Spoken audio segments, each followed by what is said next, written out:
మురిపెంగా పెంచాడు. మూడు ముళ్ళు పడేవేళ కానరాని లోకాలకెళ్ళిపోయాడు. ఆడపిల్ల పెళ్ళంటే మాటలు కాదు కదా.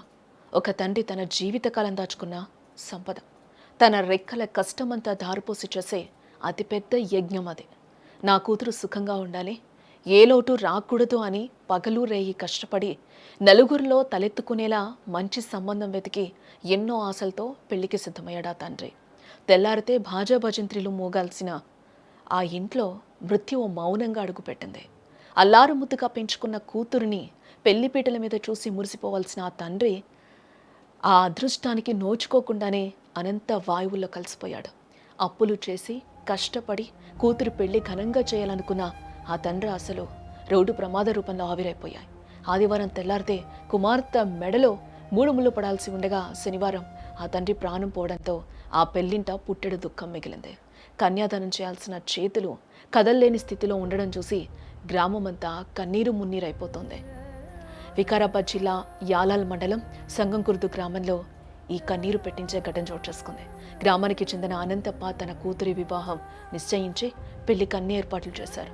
కానీ పెళ్లి ముహూర్తానికి ముందే పెళ్లి పనుల కోసం మండల కేంద్రానికి వెళ్ళొచ్చే క్రమంలో బైక్ అదుపు తప్పి కూడా కింద పడిన అనంతప్ప తలకు తీవ్ర గాయమైనట్లుగా తెలుస్తుంది. చికిత్స కోసం తాండూరు జిల్లా ఆసుపత్రికి తరలించడం జరిగింది. పరిస్థితి విషమంగా మారడంతో హైదరాబాద్ గాంధీ ఆసుపత్రికి తరలించారు. చికిత్స పొందుతూనే అనంతప్ప మృతి చెందినట్లుగా కూడా తెలుస్తోంది. మంగళ వాయిద్యాలు మోగాల్సిన ఇంట్లో చావుడప్పు మోగింది. పెళ్లికి అతిథులుగా వచ్చిన వారంతా అనంతప్ప అంతిమ యాత్రలో పాల్గొనాల్సి వచ్చింది. పెళ్లి కోసం వేసిన షామియానా కిందే తండ్రి మృతదేహాన్ని ఉంచి అంతిమ సంస్కారాలు నిర్వహించాల్సిన పరిస్థితి నెలకొంది. ఈ దృశ్యం చూసిన స్థానికులు కన్నీరు పెట్టుకుంటున్నారు. తలంబ్రాలు పోయాల్సిన చేతులే కన్నీళ్లు తుడిచాయి అంటూ కూడా వాళ్ళందరూ కూడా కన్నీటి పర్యంతమవుతూ ఉన్నారు.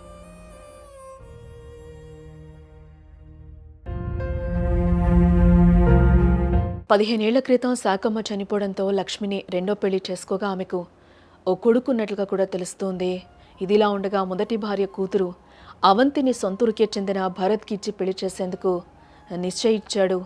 ఆదివారం అంటే ఈరోజు వివాహం జరిపించేందుకు అనంతప్ప అన్ని ఏర్పాట్లను కూడా పూర్తి చేయడం జరిగింది. చిన్న చిన్న పనుల నిమిత్తం శుక్రవారం సాయంత్రం యాలాల మండల కేంద్రానికి వెళ్ళి తిరిగి వస్తుండగా కూడా గ్రామ శివార్లో బైక్ అదుపు తప్పి కింద పడ్డాడు.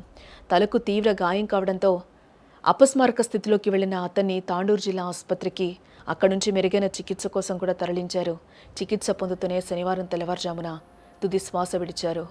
ఈ విషయం తెలియడంతో గ్రామమంతా కూడా కన్నీటి పర్యంతమవుతోంది.